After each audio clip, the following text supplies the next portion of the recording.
Nahihirapan ka bang gawin ang Voyage Dungeon sa Ragnarok Back to Glory? What's up guys? This is Gameboy and welcome sa ating channel. So today magbibigay ako sa inyo ng tips and tricks kung paano tapusin ang Voyage Dungeon dito sa Ragnarok Back to Glory. So ang gagawin natin dito sa pagpasok natin ay random queuing lang, hindi natin alam yung magiging mga kakampi natin sa loob. At ayan nga, pagpasok natin meron tayong naging kakampi na 2 wizard tapos 1 ring assassin.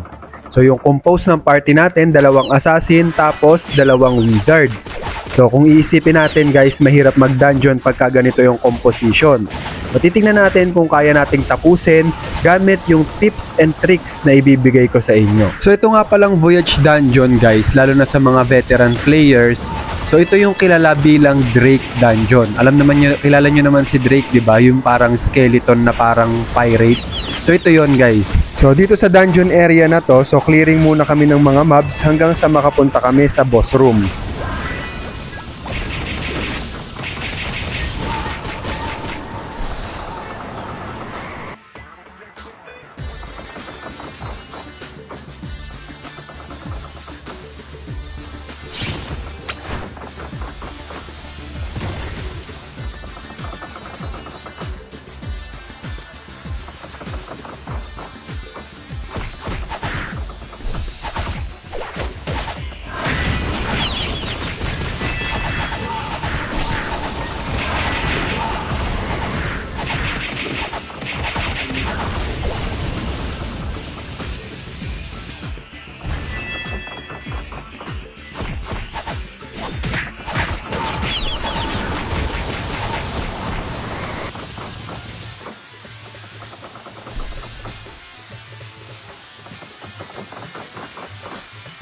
So ito na guys, nandito na tayo kay Drake, ayan na.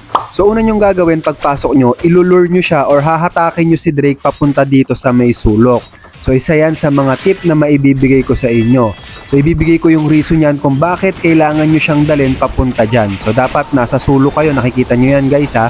Nasa sulok kami dyan lahat. Pangalawang tip, iwasan nyo yung kanyang mga range attack, yung mga kulay pulang linya. So may casting naman siya dun maiiwasan nyo yun. So maging aware lang kayo, huwag kayong mag-AFK dito. Yung mga normal attack ni Drake, kaya naman nating tangkehin kahit assassin tayo or kahit mga class na medyo malalambot, kayang tangkehin yun. Pero pagka yung mga range attack niya na, medyo makati yun guys, kaya kailangan nating iwasan. So lalo na pagka ganitong klaseng party yung meron kayo, kita nyo wala tayong healer, so wala tayong resurrection na mangyayari dito if ever na ma-takedown kayo ni Drake.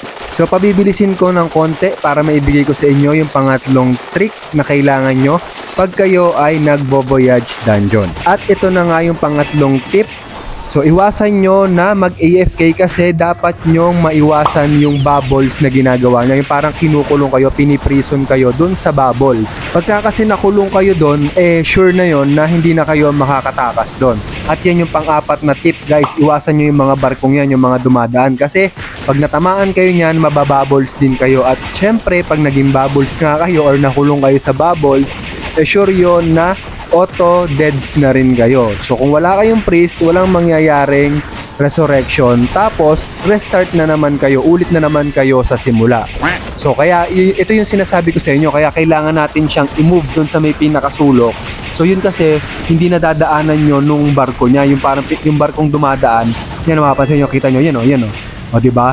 Hindi tayo doon nadaanan. So may space doon na hindi kanya ma-attack gamit yung mga barko na yon. At para sa pang last na tip na ibibigay ko sa inyo, iwasan nyo yung aerial slash na yan ni Drake.